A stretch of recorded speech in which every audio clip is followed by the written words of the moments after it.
Vamos então? Boa tarde, pessoal. Para quem é aluno do Libertas já me conhece, para quem não é do Libertas, meu nome é Denner, sou professor de Biologia do cursinho Libertas, e hoje nós vamos dar continuidade às nossas lives, né? Para suprir as nossas aulas Libertas, que são nossas aulas com temas transversais, com debate sobre atualidades, a gente está trazendo isso dessa maneira remota, porque é o que os tempos atuais estão pedindo, né? Infelizmente, a gente não consegue fazer isso presencialmente, então estamos trazendo as lives para suprir esses conteúdos, certo? Que vão ser de grande importância não só para o Enem, para vestibulares, como para a formação cidadã da vida de vocês. Hoje a gente está junto com o professor Cobo, professor Walter Cobo, é professor aqui da Universidade de Taubaté, e, conforme o tema que vocês mesmos sugeriram, hoje a gente vai falar sobre o incentivo à pesquisa científica no Brasil. Um tema atualmente, né, bastante importante, bastante relevante de ser debatido e ser entendido qual a importância disso. Todos nós, como cidadãos, precisamos entender um pouco disso, ter uma noção da importância da ciência no nosso dia a dia, ainda mais nessa situação que a gente está vivendo atualmente, né? Acredito que fique bem claro para todo mundo.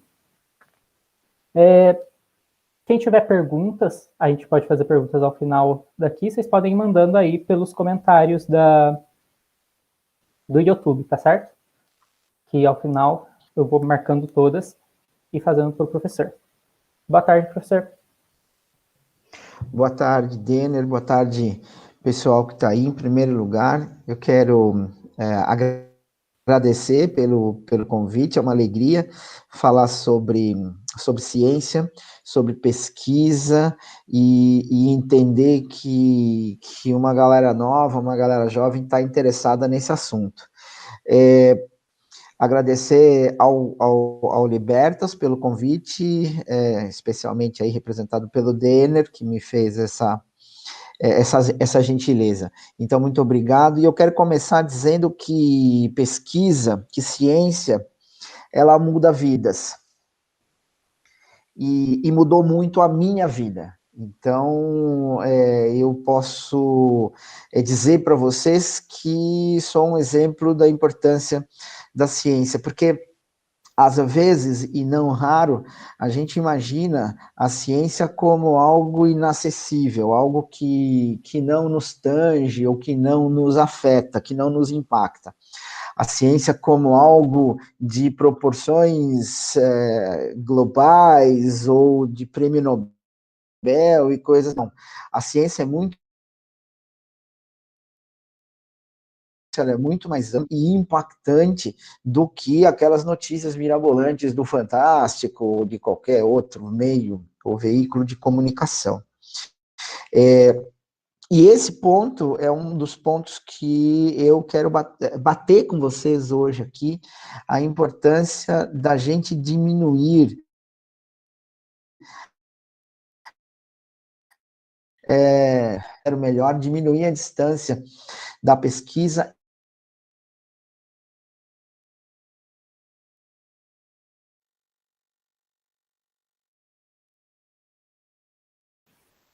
ciência como um todo, porque a gente vive ciência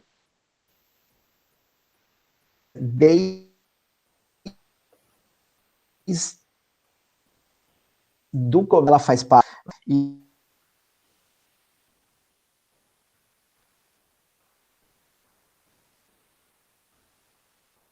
Então,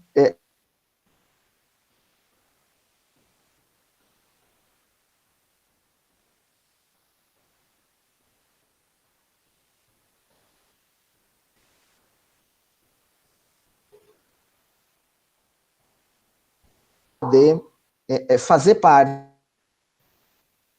dela. Né? A ideia é que a gente possa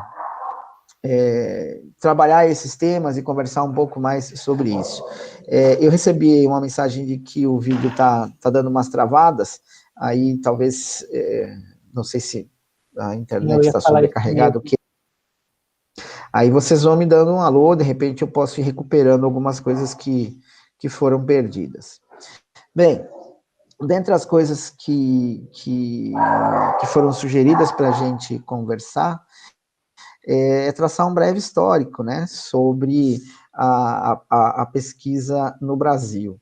Então, olha só, na verdade, se desenvolve, se faz pesquisa no Brasil desde o descobrimento, tá? Aí a gente já pode traçar uma diferença entre pesquisa no Brasil e pesquisa do Brasil, né? Então, obviamente que quando os portugueses chegam aqui, eles têm duas principais preocupações, né?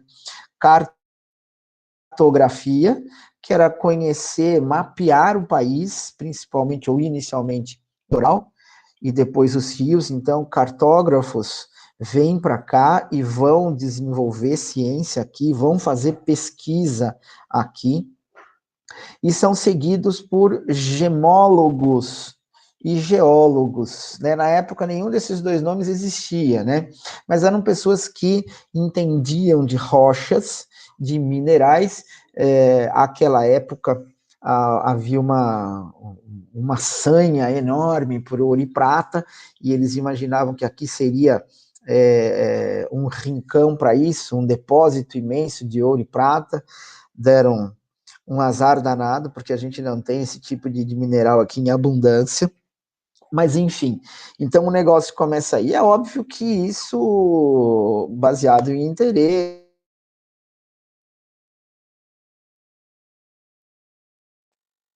O professor travou novamente. Acho que a gente vai acabar tendo esse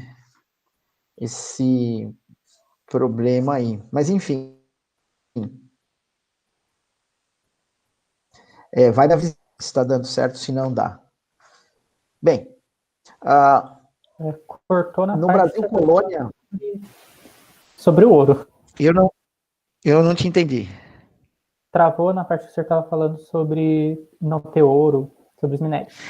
É isso mesmo, né? Não tinha, e aí, enfim. A partir de então, né, em todo o Brasil colônia, a pesquisa aqui era algo tipo um hobby, né, de alguns visitantes, alguns viajantes que vinham para cá, Van Humboldt, Hans Staden, entre outros, que vinham para cá porque se contagiavam por alguns relatos de navegadores que, ao voltar para a Europa, contavam das coisas que haviam aqui. Mas tudo isso muito superficial, muito meio hobby, né? E dois pontos importantes, gente.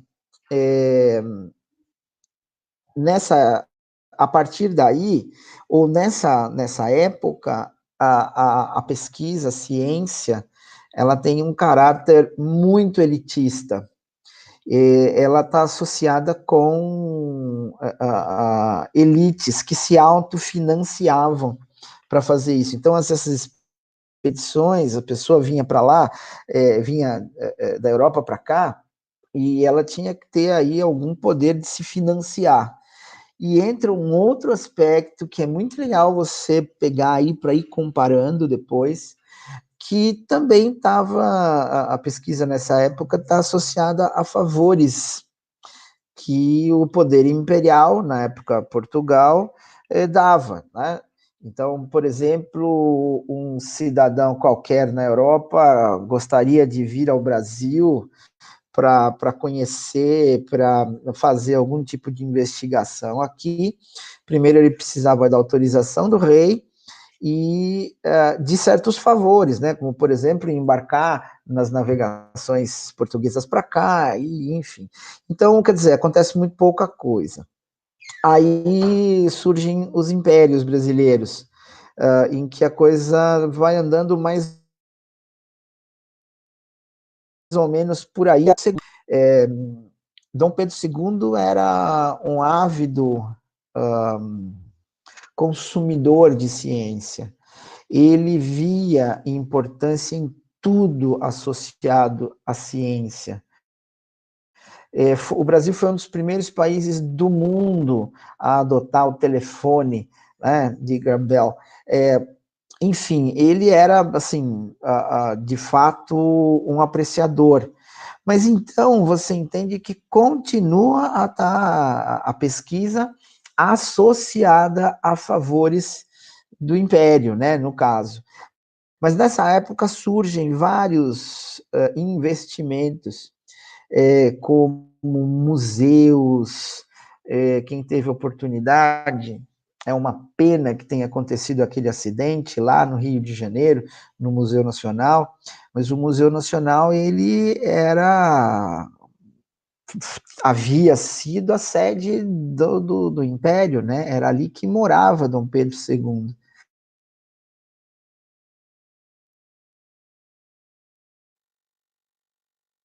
Agrado às ciências naturais, principalmente. Ele curtia muito botânica, mandou vir muita gente do exterior para fazer pesquisa aqui, e então ele dá um impulso grande principalmente em termos de visibilidade, de pesquisa, de ciência, mas ainda, né, atrelado ao poder público, tanto em termos de concessões, mas vai ficando cada vez maior a ideia do financiamentos, né? Então, fazer pesquisa no Brasil desde o começo tem um vínculo muito forte, tem um vínculo muito grande com uma relação muito íntima com o poder público, né? Em termos de tanto de incentivo quanto de financiamento, né? Então, condições para se fazer pesquisa no Brasil, elas estão associadas com o poder público. E ainda nos nossos dois impérios, segundo império, nós temos ainda a pesquisa com um viés elitista, com uma natureza de elite muito forte, né? Então, a pesquisa estava associada a um grupo social ainda muito restrito e muito forte. Isso tudo, pessoal, porque o Brasil vinha, poucos segmentos da sociedade viam importância, viam algum tipo de impacto que a ciência, que a pesquisa pudesse trazer. Dom Pedro II começa a mudar um pouco esse caráter, né, essa natureza. E aí vem a República. Junto com a República, você tem aí alguns dos maiores personagens que o Brasil criou, que o Brasil teve em termos de pesquisa. Eu vou acabar ficando mais na área das ciências biológicas por questões óbvias, né? Eu sou biólogo de formação, então são exemplos que para mim são mais palpáveis, mais próximos, inclusive. Tá? E alguns nomes assim extremamente famosos, né? Como Oswaldo Cruz, todo mundo já deve, principalmente em tempos de epidemia, né? Aí fica mais óbvio. Se eu falar do Oswaldo Cruz, o Adolfo Lutz também virou nome de instituto, mas sobre o Adolfo Lutz, tem uma curiosidade muito legal, que ele era médico e acabou indo para o lance de saúde pública mesmo, e fez muita pesquisa com isso, mas a filha dele, a Berta Lutz, era uma naturalista, porque não existia carreira de biólogo na época, né, então se chamavam naturalistas, e ela foi a primeira herpetóloga brasileira, tem uma contribuição assim enorme para a herpetologia. O que é herpetologia? Estudo de répteis e anfíbios e répteis. Ela tem uma coleção, ela deixou uma coleção enorme e assim, uma parte significativa da obra dela ajudou a criar o que hoje a gente conhece como o Instituto Butantan. Tá? Bem, e aí então você tem, né, a partir da Primeira República, a partir da República, na verdade, você tem a sequência desse desenvolvimento. Desafortunadamente, em passos menores e mais lentos do que isso acontecia na Europa. O que, num primeiro momento, pode até parecer, puxa, mas é meio óbvio e tal, né?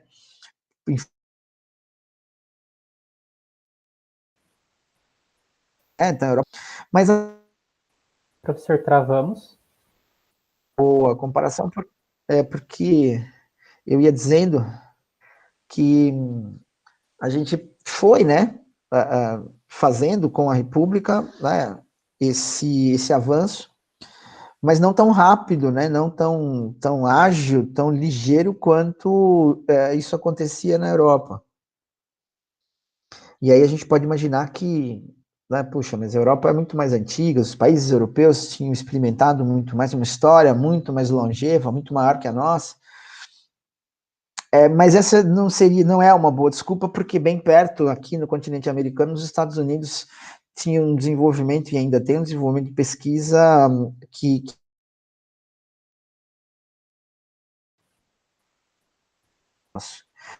Travou de novo, professor. Cortou a última frase. ainda trava muito.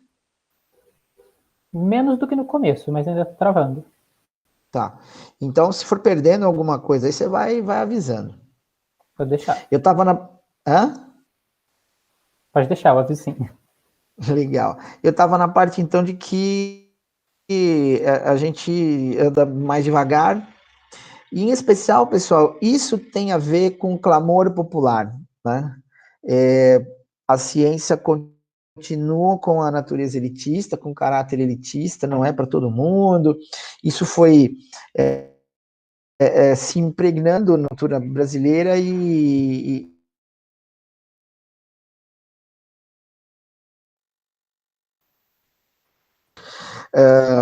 enfim.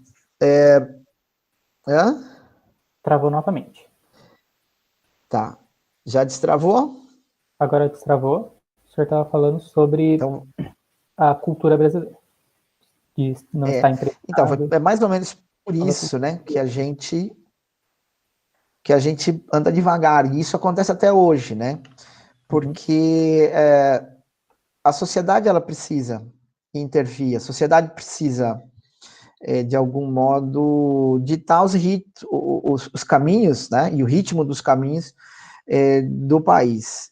Enfim, mas aparentemente, em um dado momento da nossa história, há uma preocupação maior em começar a mudar um pouco essa característica. E para isso, nós vamos avançar agora, né, nesse histórico, para a gente não gastar mais muito tempo com isso, até a década de 50, comecinho da década de 50 do século passado.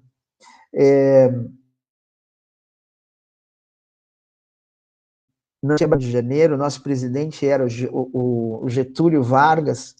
Em 1951, são criadas duas agências que são a base do gerenciamento da ciência, da pesquisa científica, que são o CNPq, o Conselho Nacional de Desenvolvimento de Ciência e Tecnologia, que foi fundado em janeiro de 51, e mais para o final do ano, em outubro de 1951, foi fundada a CAPES, que é a Coordenadoria de Aperfeiçoamento de Pessoal. São as duas agências, então, que regulam a pesquisa científica no Brasil, e mais do que regular, são responsáveis por mais da metade do fomento da pesquisa no Brasil. Então, a concessão de bolsas de estudo, que hoje vão desde o ensino médio até o pós-doutoramento, o financiamento de insumos para projetos, verbas para se desenvolver projetos, além dos auxílios, né, de bolsas. Então, elas aparecem no Brasil sob uma visão desenvolvimentista e populista também, né? Nós não podemos esquecer quem foi Getúlio Vargas, mas enfim, foi ele quem criou, ou pelo menos durante o último governo dele, antes de ele resolver se suicidar, ele deixou para nós desenvolvimento de ciência e tecnologia e a CAPES, a Coordenadoria de Aperfeiçoamento Pessoal. Então, essas coisas apareceram no governo dele. Um pouco depois, em 1960, é fundada ou se origina a FAPESP, que é a Fundação de Auxílio à Pesquisa do Estado de São Paulo. A FAPESP, a Fundação...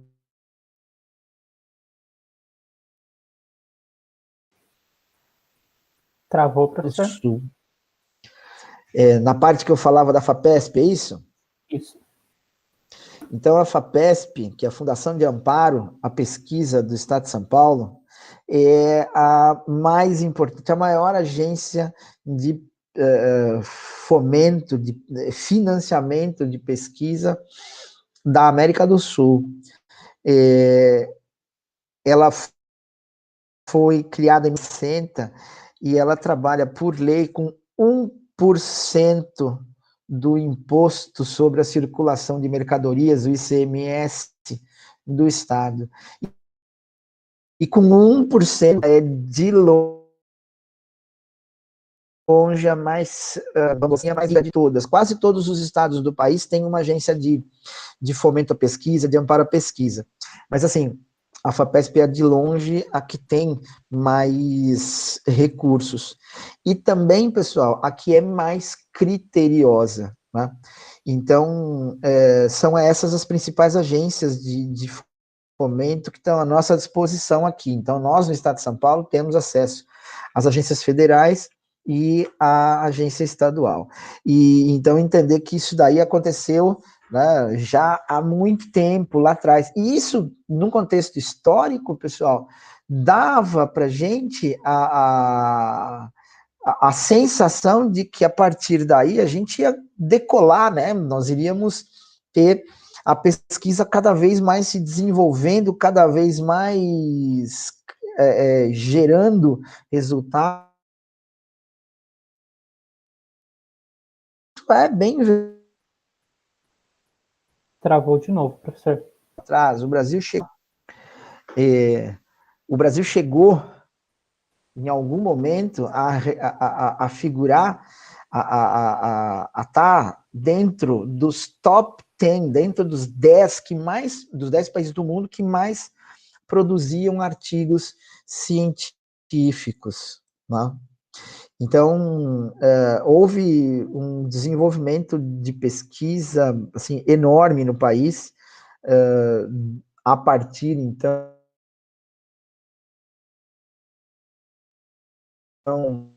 considerando 50, lá do século passado, com o surgimento das agências, até os dias atuais, em que hoje nós não estamos mais nessa posição, mas a gente já chegou a estar, há muito pouco tempo atrás, nós estávamos dentro dessa lista dos 10 países que mais produziam ciência no mundo.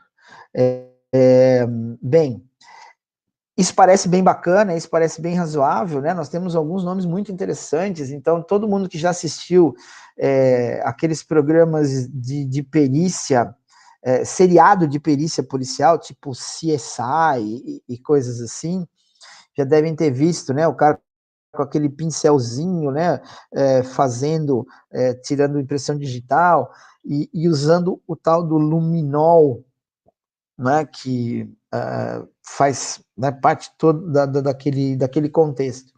Então, nós temos um produto brasileiro que foi feito para esse mesmo fim, que custa 1/10 do preço, e isso é resultado de ciência. A urna eletrônica, apesar de alguns questionarem, ela é um produto de engenharia brasileiro. O Brasil é o maior especialista da exploração de petróleo em águas profundas. o Brasil criou tecnologia para isso. O Brasil ainda está entre os 10 países que mais desenvolve pesquisa na área de biologia molecular e gênica. Nós temos, assim, não à toa, o Brasil foi o primeiro país a apresentar o mapeamento genético, o genoma do Covid. Então, de fato, a pesquisa no Brasil ela ganhou um vulto muito grande, mas, ainda assim, ou apesar disso, e isso eu falo com muita tristeza, com muito pesar, a pesquisa no Brasil, a ciência brasileira, a investigação científica no Brasil ainda tem um caráter elitista. Nós, fazedores de ciência, nós não estamos juntos na sociedade, a gente é apartado, a gente está longe, a gente não para, a impressão que tem é que nós não falamos o mesmo idioma, enfim, há ainda muros para serem quebrados, né? Ainda existem estradas para serem feitas, para que a ciência brasileira possa chegar mais perto, estar mais próxima da população.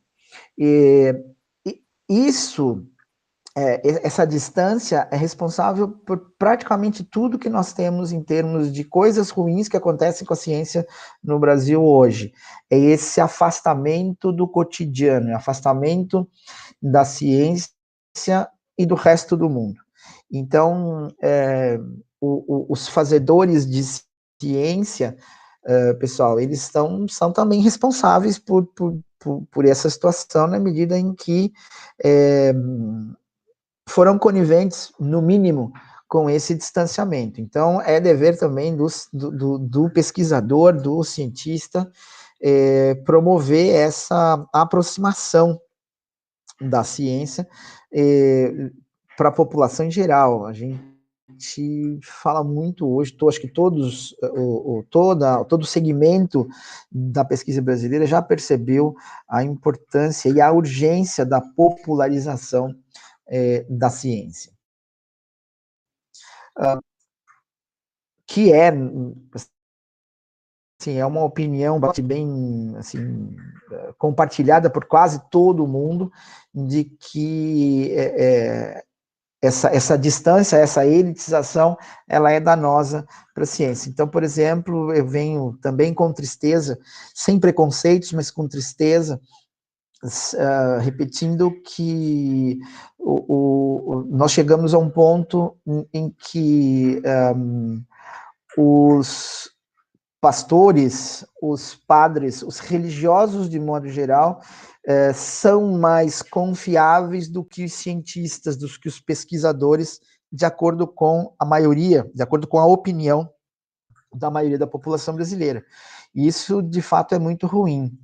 Eu gosto também de citar como exemplo o que aconteceu na Coreia do Sul. A Coreia do Sul, na metade do século passado, mais ou menos quando se criou aqui CNPq e CAPES,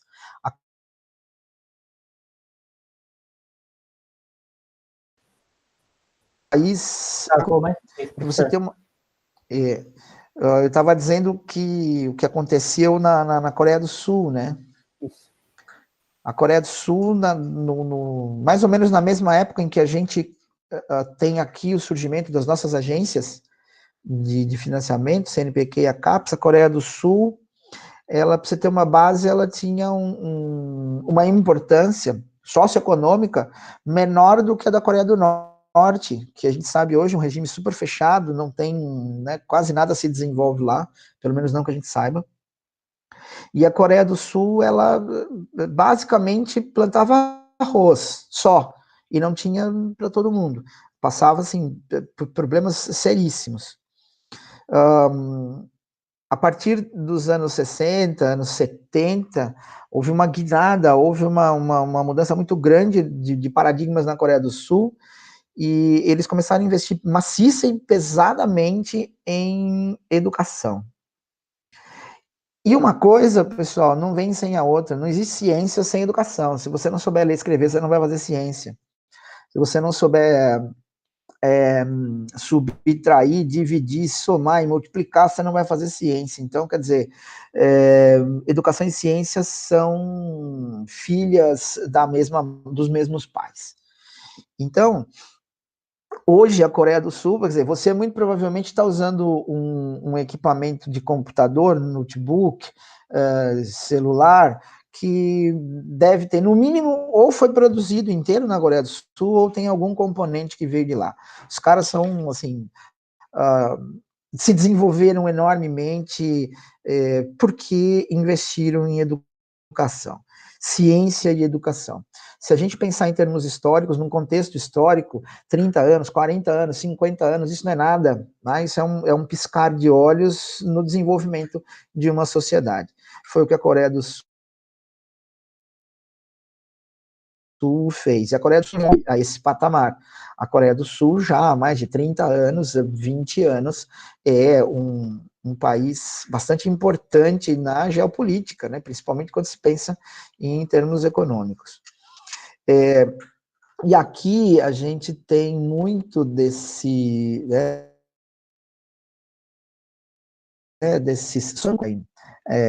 sofrendo em função desse distanciamento, pelo menos é o que é uma Professor, crença. travou. Quanto mais apoio, quanto mais a sociedade ver importância, quanto mais a sociedade enxergar os benefícios que a ciência traz, maior é a pressão, maior é a importância dela nos programas de Estado, de governo. E esse é um outro ponto, né? Eu fui chamando a atenção de vocês, né, para como é que a pesquisa no Brasil ela se desenvolve, sempre atrelada ao Estado, né? Seja por concessão, seja por financiamento. E isso foi sendo amalgamado, foi sendo sedimentado, foi ficando cada vez mais.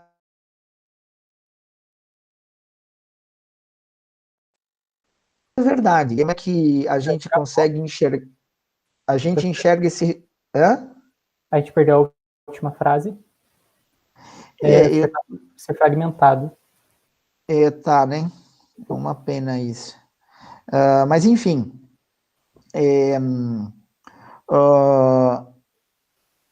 Eu vinha dizendo a vocês que é muito importante, né, que a sociedade entenda, perceba e veja benefícios da ciência, porque isso pode provocar o poder público, né? Isso vai impactar nos nossos governantes, para que vejam também, né, essa importância. Olhando eu, enquanto cidadão, enquanto eleitor, que me importo com consciência, vou acabar tendo mais ouvidos para aqueles que tocam nesse assunto. E esse é um outro ponto, né? Eu ia discutir isso com vocês. Do descobrimento até aqui, a gente veio vendo que a ciência, a pesquisa no Brasil, ela tem um laço muito forte com o Estado. Tá? Alguma coisa em torno de 95% da pesquisa brasileira, ela está, de alguma maneira, atrelada ao Estado. Tá? Entenda isso, o Estado, quando eu digo Estado, eu estou dizendo as diferentes esferas do poder, né? Municipal, estadual, federal. O maior financiador de pesquisa no Brasil é o Estado. Então, quer dizer, a pesquisa no Brasil, ela existe do modo que existe porque ela é financiada pelo Estado. E aí, pessoal, é que a gente tem que entender essa ligação, porque de onde vem o dinheiro do Estado? O dinheiro do governo federal, estadual, municipal, é dinheiro de contribuinte. Então, a partir do momento que o contribuinte dá pouca importância à realização da pesquisa científica, cada vez mais ele escolhe representantes que pensam do mesmo modo. E isso é um equívoco muito grande, né? Porque o não figurar, não fazer pesquisa significa retrocesso, significa ter que importar cada vez mais coisas, depender cada vez mais de tecnologia externa, né?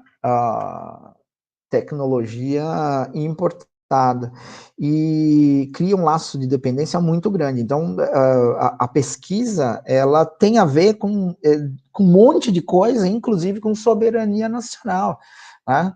Quanto mais eu for capaz de desenvolver tecnologia, quanto mais eu for capaz de compreender fenômenos naturais que ocorrem dentro do meu país, mais soberano, menos dependente a gente se torna do que acontece lá fora, né? Então, por exemplo,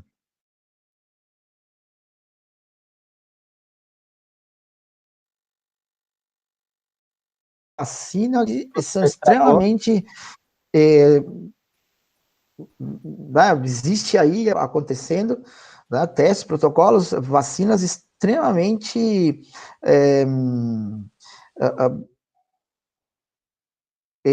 importantes e que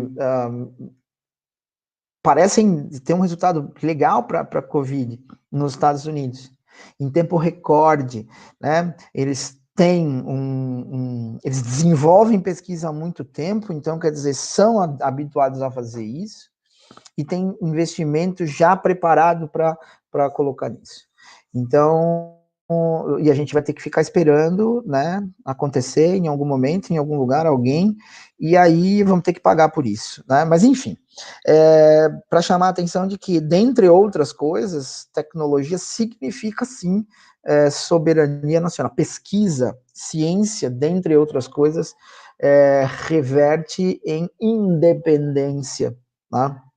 E isso é muito importante. Bem, então nós temos um longo caminho ainda pela frente, né? Por exemplo, há pouco tempo atrás eu lia um artigo assim que me chamou muita atenção pelo título, porque me deixou muito intrigado. E aí eu fui ler, poxa, é mesmo, né? Não é que é? Toda pesquisa no Brasil não é feita por cientista. Toda ciência brasileira não é feita por cientista. E aí eu disse, mas como assim, né? Não, ciência. Aí a tônica é que a ideia é que no Brasil não existe a figura, não existe a profissão cientista. Pesquisador é o que chega mais perto disso, tá? E então, quer dizer, se alguém chega para você e, tudo bem, beleza, o que você faz? Eu sou estudante, e você? Eu sou cientista, mentira. Não. Pelo menos não tem lá um documento, ele não é registrado em lugar nenhum como cientista, porque isso não é uma profissão no Brasil. Na verdade, poucos lugares do mundo é. O que chega mais perto disso, então, como eu ia dizendo, é pesquisador. Então... O professor travou mais uma vez.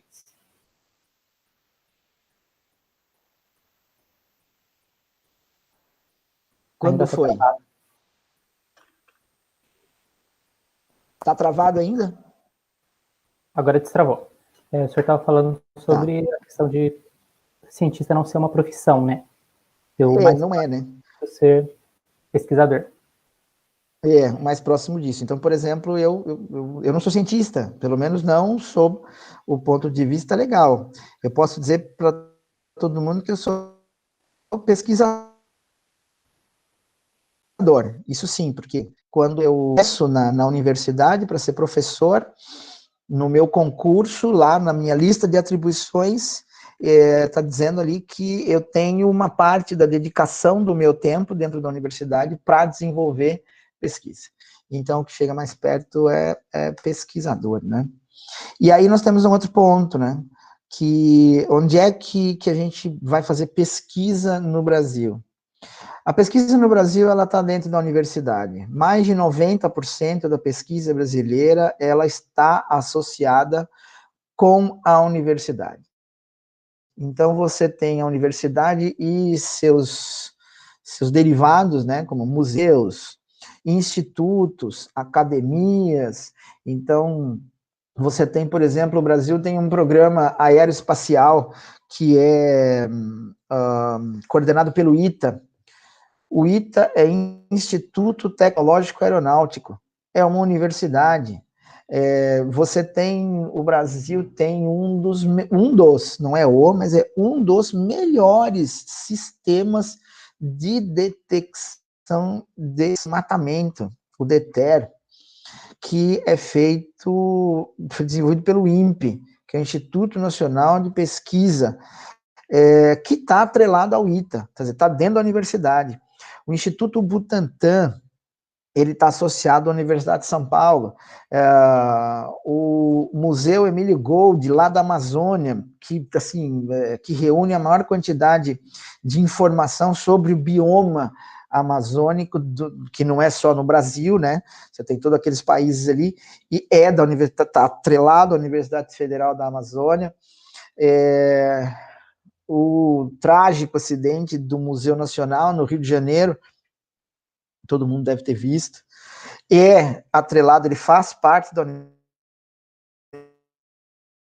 Universidade Federal do Rio de Janeiro, e assim, é feita primordialmente dentro da universidade uma ou outra iniciativa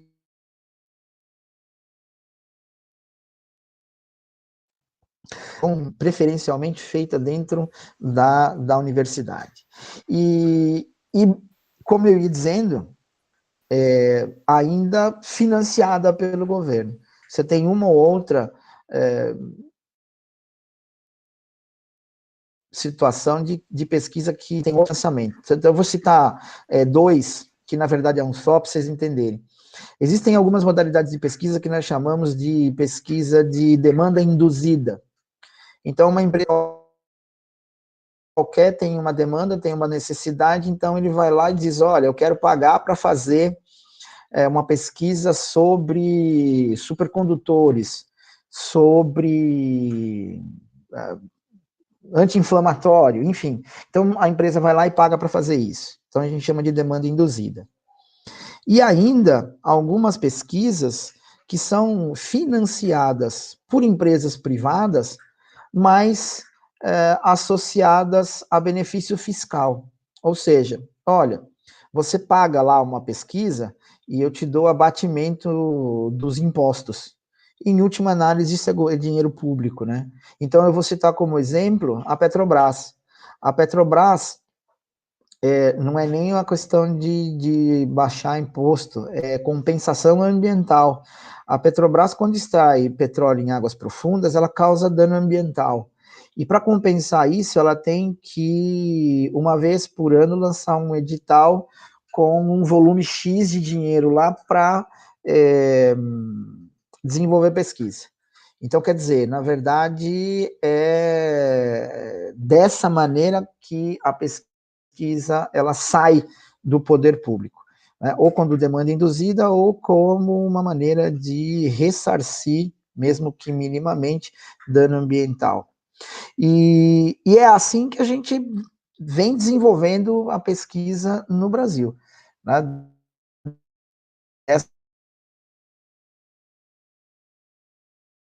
Texto criou no Brasil uma certa cultura, né, de pesquisa, que eu gostaria de chamar a atenção para a atuação, porque tem que ter, né, uma atuação em termos de política pública, que é desenvolvida pela SBPC, que é a Sociedade Brasileira para o Progresso da Ciência, que é quem representa o desenvolvimento científico no Brasil e seus atores, no sentido de se pronunciar, né,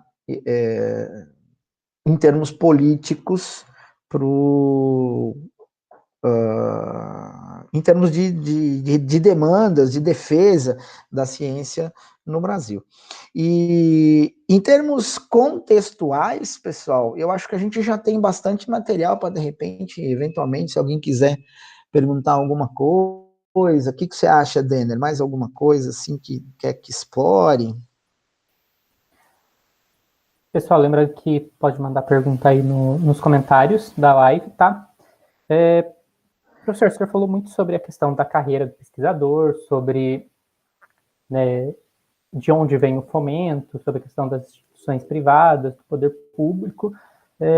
E na sua visão, o que hoje o poder público poderia fazer para incentivar ainda mais essa produção?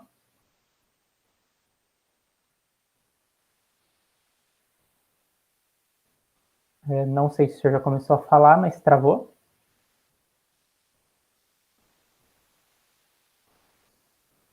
Está travado. Utilização, eu gostaria de ver muito, gostaria mesmo. Está Travou. travando, né? Uhum. Bem, mas Pode enfim, voltar desde o começo que travou antes do senhor começar a falar. o que, assim, na minha visão, o que de melhor o Estado, veja, não quero falar de governo, porque governo e Estado são coisas, mas são diferentes, né? Eu gostaria muito de ver, na minha opinião, o que de melhor o Estado poderia fazer era, com toda a sua energia, incentivar o fomento privado de pesquisa.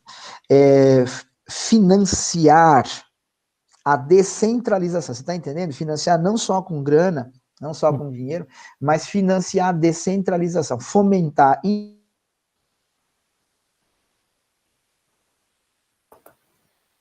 Travou mais uma vez. O que acontece? É ruim quando você só tem um recurso ou uma fonte de recurso, porque você vira refém da situação, né? Você tem que dançar música, e isso é muito ruim para o debate, é muito ruim para o desenvolvimento da ciência de modo livre, né? Então, a minha opinião, em termos do que o Estado... Travou. Mais do que o senhor estava reafirmando, né? Que o que, na minha opinião, é o que o Estado pode fazer de melhor, é descentralizar o financiamento. Não é simplesmente dizer, olha, eu não vou pagar mais, eu vou cortar aqui 50% e vocês que se viram. Não, é trabalhar no sentido de criar o ambiente, de instrumentalizar essa descentralização. É o que o Estado poderia fazer de melhor, na minha opinião. Tem uma pergunta aqui nos comentários do Saulo. Saulo é ex-aluno até da biologia. Se o senhor não acha que a culpa, aqui ele coloca culpa entre aspas, de não haver mais incentivo à pesquisa, está no próprio sistema de educação, principalmente quem assume coordenação, como, por exemplo, secretários de educação?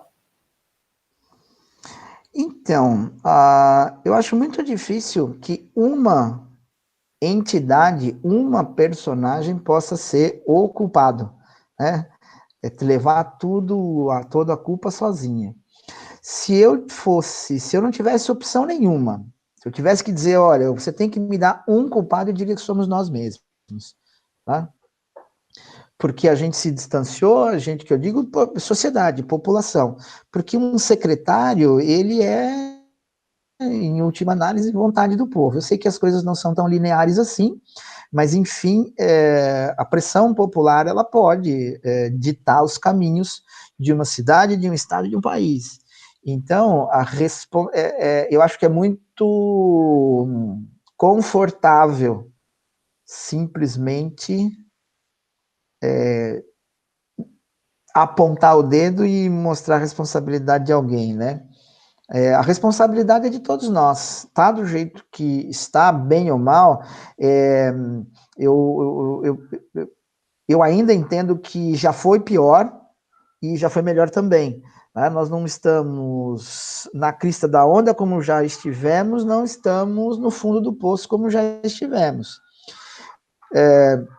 Mas a responsabilidade é de todos nós. Todos nós, de alguma maneira, poderíamos agir para que isso tivesse estivesse numa situação melhor, vamos por assim dizer. O senhor falou bastante sobre o quanto a pesquisa está ligada à universidade, principalmente, né? A grande maior parte. E principalmente aos programas de mestrado e doutorado, certo? E uma pergunta que veio é como funciona esses programas de mestrado e doutorado e quais os tipos de bolsa e como são concedidas essas bolsas? Bem, programas de mestrado e doutorado são incluídos dentro daquilo que a gente chama de pós-graduação. Então, você faz a graduação e pós a sua graduação, você tem, via de regra, uma sequência, né? Você faz primeiro o mestrado, depois o doutorado. Apesar de haverem modalidades em que você pode fazer o doutorado direto, né? No Brasil ainda é pouco comum, né? E nós entendemos que isso ainda é benéfico em termos de amadurecimento científico, né? Você faz na verdade, a gente está caminhando, né? Tem muita coisa boa acontecendo também, né? Por exemplo, o Brasil hoje já faz iniciação científica a partir do ensino médio, tá? Então, o governo federal já está financiando, é pouco, mas né, um incentivo para começar a fazer a iniciação científica no ensino médio. Travou? Programa de iniciação científica é maior. Terminando a graduação, aí você vai para pós-graduação, mestrado. Travou, professor. Tanto para o mestrado quanto para o doutorado, apesar de muitas características, né, a gente poderia ficar falando aqui décadas sobre isso, mas eles têm em comum algo que me chama muita atenção e talvez seja bem legal para essa pergunta. De pesquisa que você faz, tanto no mestrado quanto para o doutorado, eles precisam ter um caráter de inédito. Ou seja, você está produzindo informação que ninguém tinha produzido antes. Então, no Brasil, você, para fazer um mestrado, um doutorado, você tem que ter uma proposta que é baseada numa pergunta, né? Você quer saber alguma coisa quando você faz uma pesquisa que ainda não tenha sido respondida, né? Então, ou seja, você vai sempre estar fornecendo, construindo informação nova. Então, a ciência contribui em todos os aspectos com isso. Dá para a gente fazer, grosso modo, uma divisão em duas principais modalidades, que são as ciências básicas e as ciências aplicadas, só que uma não vive sem a outra, né? Então, imagina, eu desenvolvi uma nova fórmula matemática. Então, vocês que estão fazendo aí o pré-vestibular e, de repente, estão tendo que estudar derivada e integral. Tá? E aí, né, aquela complicação. Para quem não é das exatas, isso tudo é bem apavorante.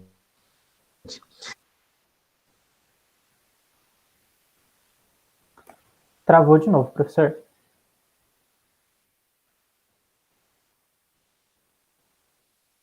Enquanto Ainda eu desenvolver...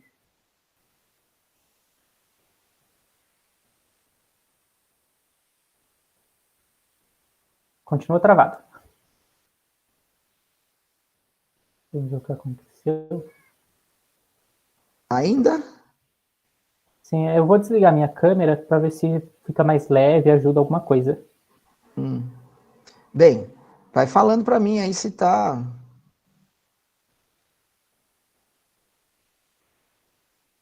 Travou. Melhorou.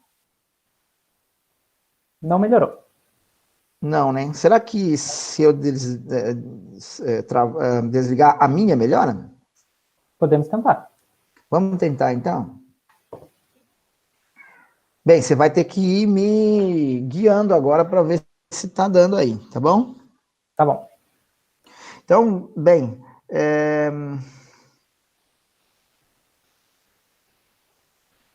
eu estava dizendo sobre a importância de pesquisa porque ela traz coisas inéditas, né?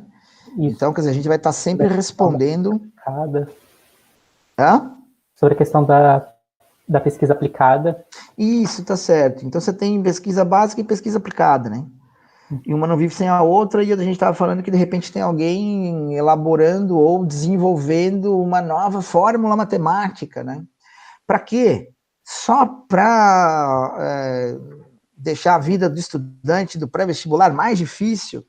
Não, a ciência básica ela precisa vislumbrar uma aplicação, né? E a aplicada, ela vai ter que usar os princípios que são descobertos e desenvolvidos na ciência básica. Então, apesar de a gente poder dividir em duas modalidades, elas se complementam, né? Uma não vive sem a outra. E os programas de pós-graduação, eles aí basicamente não tem distinção, salvo uma ou outra rara exceção. A pós-graduação ela é feita na universidade. Você tem que ir para dentro de uma universidade para fazer isso, né? E, em geral, você passa por um exame de seleção, tá? Você vai fazer uma prova, uma entrevista. É regra no Brasil que você tenha proficiência em um segundo idioma, salvo raríssimas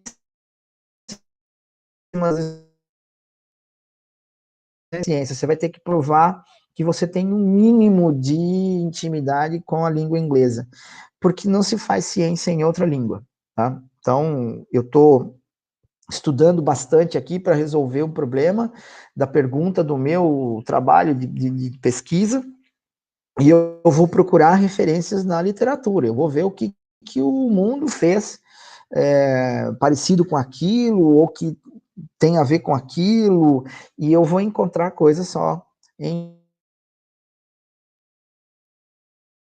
desenvolver, sei lá, um novo chip de computador, e os caras que mais manjam disso hoje são um conjunto, um grupo de japoneses, chineses e coreanos.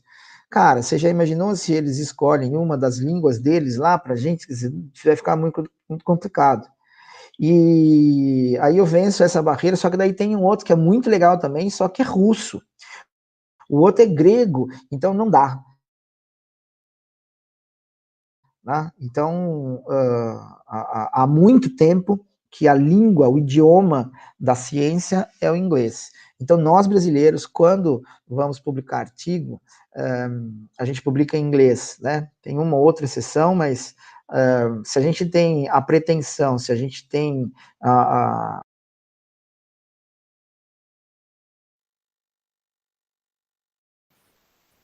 Eu acho que travou novamente. É uma pena isso. Mas, enfim,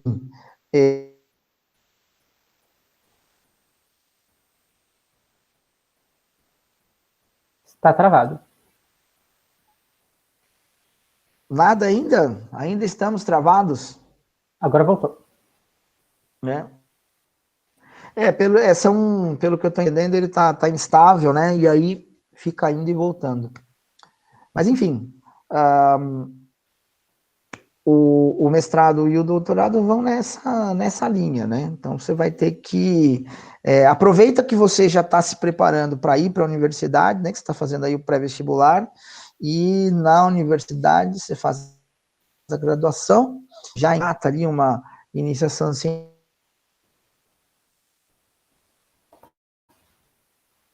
Não necessariamente você pode ir para... Faz a universidade aqui, depois vai fazer o mestrado no Rio Grande do Sul, doutorado no Ceará, isso... Aí você tem a possibilidade de optar, escolher. Lembrando que você vai ter que ter sempre, né, passar por um exame de seleção, e que o inglês vai ser fundamental. A gente não faz pesquisa, a gente não vive esse universo científico sem intimidade com língua inglesa. Acho que é isso que dá para a gente adiantar agora em termos de mestrado e doutorado, né? O lance de ter a seleção e bolsa de estudos, isso vai depender muito de duas coisas. Primeiro, a instituição e o programa dentro da instituição. Tem nota, tá? Os programas de pós-graduação são avaliados quadrienalmente. Então, a cada 4 anos, ranking, sai uma lista, né? E dependendo do lugar na lista, tem mais ou menos bolsa de estudo à disposição, né? E aí, então, dependendo do número dessa relação candidato-bolsa, né? Quantos alunos tem e quantas bolsas tem, aí as universidades, se não tiver bolsa para todo mundo, eles adotam critérios próprios de seleção, que basicamente estão atrelados ao currículo, né, do cara. Então é mais ou menos por aí. É isso, Denner? Sim, respondido. O senhor falou também sobre IC. Quem pode fazer IC e o que é a IC? A iniciação científica, né? A iniciação científica, ela... eu tenho, assim, eu gosto bastante desse programa. Até pouco tempo atrás eu era coordenador desse programa dentro da Universidade de Taubaté. Ainda faço parte do programa, e na minha opinião, assim, é o que tem de mais bacana dentro da ciência. Por quê? Porque é o ingresso do estudante no universo científico. O nome é, assim, super adequado, né? Então, iniciação científica, grosso modo, é você inserir um aluno ou de ensino médio ou da graduação dentro do universo científico. Então, por exemplo, eu tenho lá o meu grupo de pesquisa, e eu tenho alunos de graduação e de mestrado, e aí, então, esses alunos de graduação, eles estão participando do desenvolvimento dos meus projetos de pesquisa, junto.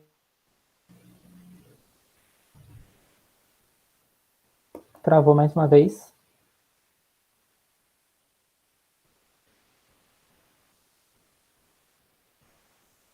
A mostrar como é que o processo acontece.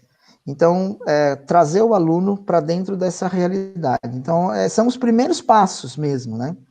Então, você imagina quando você começou a ser alfabetizado, guardadas as devidas proporções, é isso. Você está sendo alfabetizado dentro do universo científico. É uma etapa do letramento científico, que deveria ter acontecido muito antes, o letramento. Na grande maior parte dos casos, ele acaba sendo feito dentro desse programa. Por quê? Denner é estudante de biologia, está no curso de graduação, Travou o áudio. fez iniciação científica. Mas eu ia dizendo que você experimentou as duas coisas.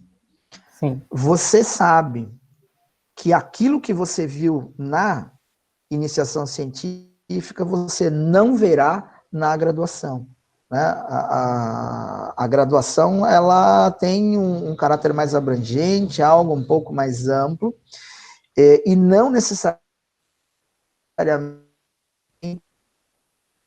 vai dar termo científico. Pode até lhe dizer o que é, pode até ter uma aula sobre isso, mas você não experimenta isso. E a iniciação científica vai fazer exatamente isso, vai te dar a oportunidade de pôr em prática, tá? De exercitar o método científico. São os primeiros passos, seria a alfabetização científica mesmo, né? Você está começando, está aprendendo. O que é sensacional, porque você, ao se formar, que é o que você minimamente precisa para fazer mestrado e doutorado, é uma condição obrigatória, você já à frente, né? Você chega assim para um trabalho de mestrado e doutorado já com uma parte do caminho andado, né? Você não está zerado. Então, a iniciação científica, ela dá esses primeiros passos. Quem é que pode fazer? Quem tiver regularmente matriculado. em uma escola de ensino médio que tenha esse programa. Escolas têm esse programa? Escolas do ensino médio têm parcerias com universidades. A universidade quem vai oferecer o programa. A escola pode pedir? Ainda não. Pelo menos para este ano, porque todo ano você tem novos editais, né? Mas neste ano a escola do ensino fundamental tem que ter, ensino médio, né? Desculpa, tem que ter parceria com a universidade. O que, de novo, chama atenção para o fato de que a pesquisa no Brasil é feita dentro da universidade. E a iniciação científica na graduação, tá? Você precisa estar, novamente, regularmente matriculado dentro de um curso de graduação e dentro de uma universidade que tenha esse programa. Certo. Uma coisa que a gente já conversou com os alunos na sala de aula, a gente debate bastante sobre isso, é sobre a diferença do bacharelado e da licenciatura.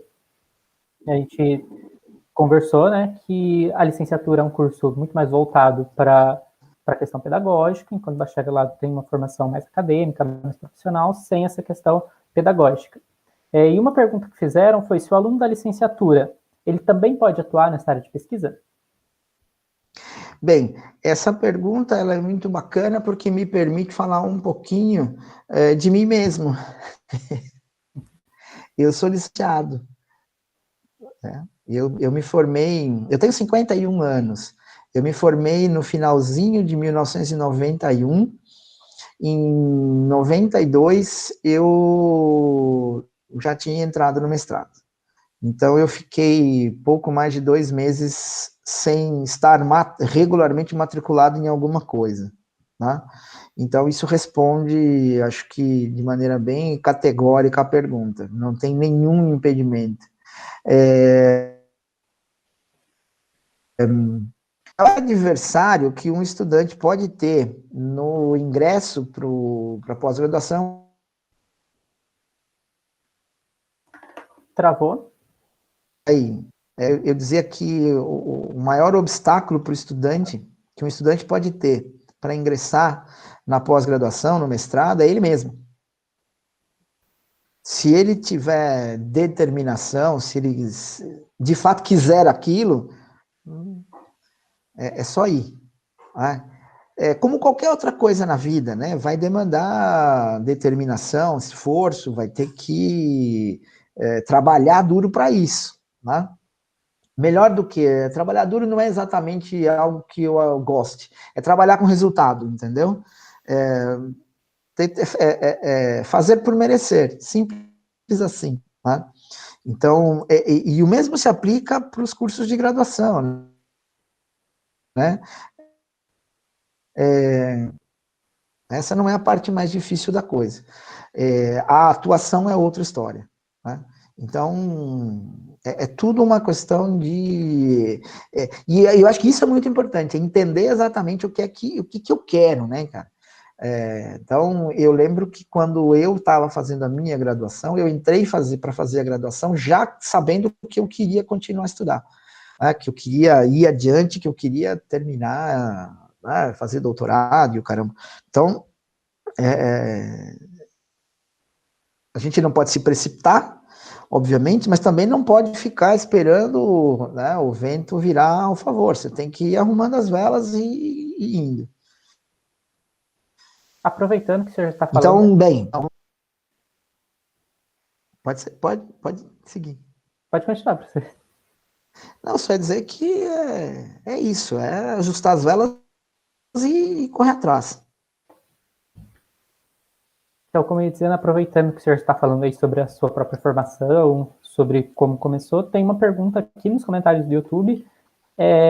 O que incentivou o seu começo nesse mundo da pesquisa científica? Um professor de biologia. Professor de biologia. Do cursinho, né? Coincidentemente, estava conversando com alguém de cursinho, né? Bem, eu sempre gostei muito de mar, sempre fui apaixonado pelo mar, né? E tempo eu tensionava fazer oceanografia. mas no pré-vestibular sofri o impacto, né, da professor de biologia. Professores de biologia, via de regra, são muito persuasivos, né? Tem uma personalidade sempre forte, marcante. E comigo foi mais ou menos assim. Fui seduzido a fazer biologia, mudei de ideia durante o pré-vestibular, e já na época acabou sendo plantada a ideia de que dentro Travou. de coisas, as opções seriam muito maiores.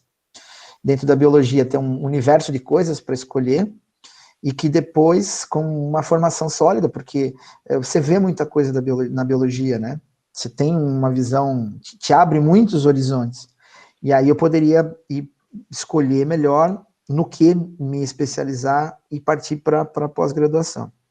Então, grosso modo, né, de maneira resumida, foi assim. Meu incentivo para a pesquisa, para virar um pesquisador, foi no pré-vestibular. Tá certo. Alguém tem mais alguma pergunta para fazer aí no YouTube, aí no chat? Se não, professor, quer fazer mais algum comentário? Não, só gostaria de novo de agradecer e o convite, me colocar à disposição para eventuais novas participações, sabe que pode contar comigo, né? E deixar o recado de que educação e ciência são, né, como eu disse, filhas dos mesmos pais, e que a popularização da ciência é algo que tem uma urgência muito grande, que as pessoas, né, precisam se aproximar mais desse universo, e que esse universo também precisa se aproximar mais das pessoas, porque essa distância ela é danosa para todos os envolvidos, né? Que a gente possa aproximar a ciência do cotidiano, o cotidiano da ciência. E, mais uma vez, agradecer pela oportunidade. E só mais uma coisa para finalizar, então. Quem, né, pode entrar nesse mundo da ciência? Quem pode querer ser cientista, ser pesquisador? E qual seria o perfil de um bom pesquisador? Bem, eu acho que, em primeiro lugar, aquilo que eu já comentei, né, que é a determinação, é saber, eu quero ser.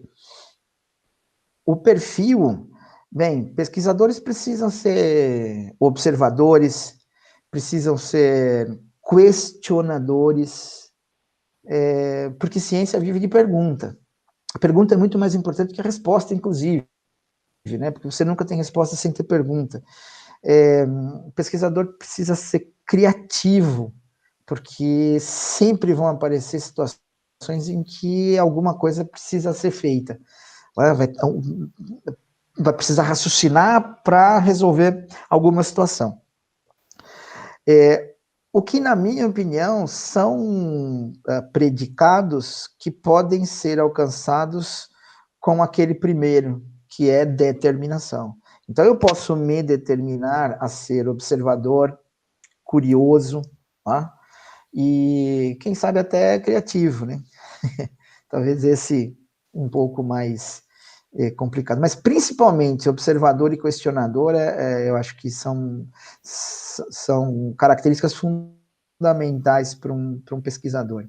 Tá? E aí, todo mundo tem algo que é seu, que contribui, né? A característica própria, característica particular, que vai ajudar, né? Também, mas todos os pesquisadores, de modo geral, acabam reunindo pelo menos essas duas principais características, né? Ser muito observador, porque não adianta nós estar fazendo uma coisa e não estar vendo o que está acontecendo, não estar reparando no que está acontecendo.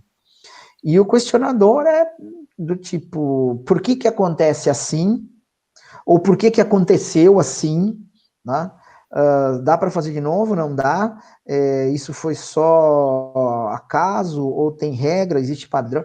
Então, o questionar, né? É bem provável que você já tenha ouvido isso, né?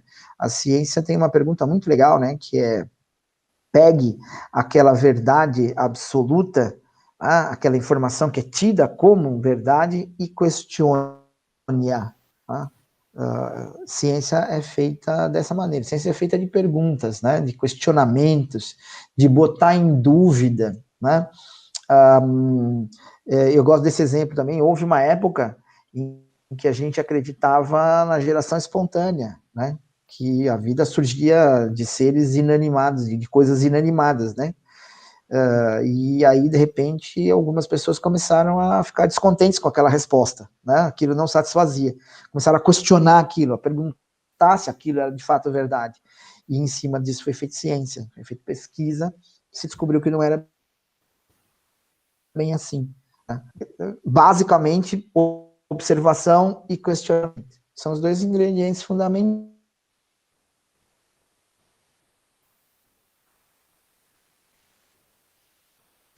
Saber esperar, enfim, mas basicamente observação e questionamento. E é isso, na minha opinião, né? Uhum. Professor, muito obrigado pela presença. Eu acho que deve ter sido para todo mundo que assistiu, deve ter sido uma conversa muito interessante, muito construtiva e muito informativa. Para mim mesmo, que já estou inserido nessa área há algum tempo também, foi muito construtivo, aprendi muita coisa aqui agora também, e tenho certeza que todo mundo que está assistindo aproveitou bastante. Teve uma linguagem bastante simples para toda a galera, e bastante comentário positivo aqui. A galera gostou bastante. Obrigado, professor. Eu que agradeço, e como eu disse, né, foi uma alegria, e estou à disposição, quem sabe numa próxima. Tudo bem? Então é isso. Pessoal, muito obrigado, boa tarde, bom final de semana para vocês. Boa tarde, professor. Bom fim de semana. Tchau, pessoal. Obrigado a quem assistiu, obrigado a quem acompanhou a live. A gente já está pensando no próximo tema que a gente vai trazer por aqui. Então, só ficar atento nas redes sociais, segue a gente no Instagram, Cursinho Libertas, e fique atento às nossas próximas lives e acompanhe. Vai ter sempre algum tema bem interessante, bem construtivo, enquanto a gente tiver que trabalhar por aqui, certo? Obrigado, pessoal.